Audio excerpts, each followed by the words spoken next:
Hello everyone.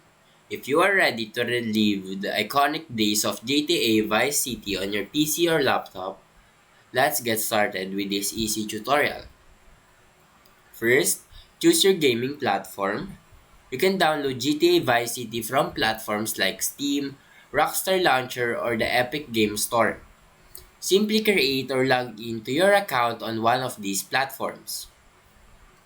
Now, once you are logged in, search for GTA Vice City in the store's search bar. If you haven't already purchased the game, go ahead and buy it. If you already own it, you will see an option to download. Now, after purchasing, you can download and install the game directly from the store's platform. The installation process may take a few minutes depending on your internet speed.